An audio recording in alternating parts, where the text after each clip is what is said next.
1 2 3 4 5টা। আরেকটা বিষয় হচ্ছে আমি কিন্তু এখান থেকে গত পরশুদিন 1 মণ করলা হারভেস্ট করছি। গত পরশুদিন 1 মণ করলা হারভেস্ট করে বা তুলে নেওয়ার পরেও বিক্রি করার পরেও এই যে অবস্থায় ফলন। আসসালামু আলাইকুম। আসলে একটা বিষয় কি জানেন, এই যে করলা, এই যে করলার ফলন, করলা না শুধু, এটা যে কোনো চাষাবাদের ক্ষেত্রে আপনার যখন করা হয়, চাষ করা হয়, তখন আসলে প্রচুর কষ্ট হয়, অনেক কষ্ট হয়, সময় লাগে 40-50 দিন অপেক্ষা করা ফলনের জন্য। তারপরে যখন এই যে এরকম ফলন হয়, এই যে ফলন, এই যে ফলন, ভালো করে ক্যামেরাম্যান ভালো করে জুম করে দেখাও যাতে ভালো দেখা যায়, সুন্দর দেখা যায়। আর তো এই পাশ থেকে আসা, এই যে ফলন হয়, ফলন হওয়ার পরে মন মানসিকতা এত সুন্দর হয়, এত ভালো লাগে। আর বিশেষ করে যারা খারাপ বলে যে কৃষি করতেছে, এই করতেছে, এই করতেছে, গাছ লাগায়, কি বইতে লাগায়, কর লাগায়, এরাই যখন এসে ফলন দেখে তখন অবাক হয়ে যায়। মানে চমৎকার, এর থেকে সুন্দর আর কি লাগে, এর থেকে সুন্দর আর ফলন কি? এই যে দেখেন, এই একটা জায়গার মধ্যে 1 2 3 4 5টা, একটা গাছের মধ্যে পরপর 5টা বোটার মধ্যে 5টা করলা হয়েছে।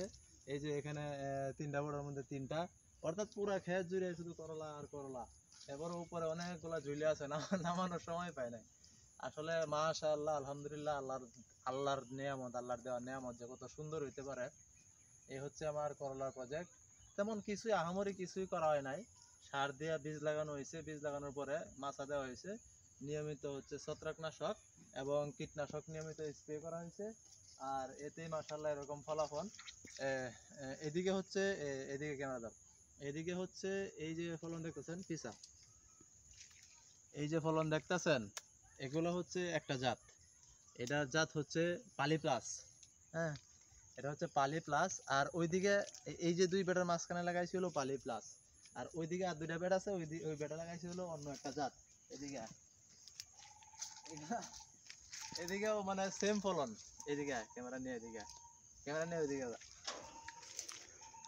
সেম ফলন, ওইদিকেও যেরকম ফলন, ওইদিকে এগুলা দেখা, এটি দেখা, এটি, হ্যাঁ হ্যাঁ, এদিকে গোড়া, ওইদিকে যেমন ফলন, এদিকেও সেম ফলন, কোনো কম বেশ নাই। তবে একটু পার্থক্য হয়েছে, ওটার কাঁটাগুলো একটু মোটা মোটা হয়, করলাগুলো একটু খাটো হয়। আর এগুলা হওয়া থেকে করলাগুলো অনেক লম্বা লম্বা হয়, অনেক লম্বা হয়, কাঁটাগুলো একটু চিকন হয়। এটা হচ্ছে টিয়া সুপার, এই জাতটা হচ্ছে টিয়া সুপার।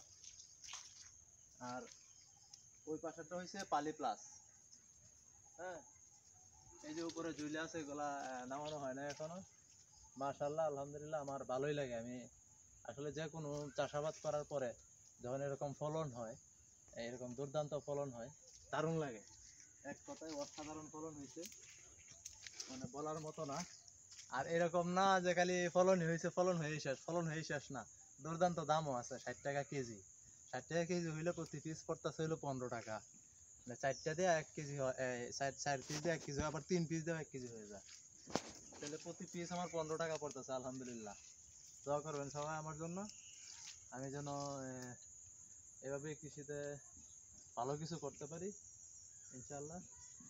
ভালো দেখা যায় না ক্যামেরাম্যান? হ্যাঁ, চলে, সুন্দর না? অনেক সুন্দর, দুর্দান্ত ফলন, দুর্দান্ত ফলন হয়েছে, অনেক সুন্দর, চমৎকার, এক কথায় চমৎকার।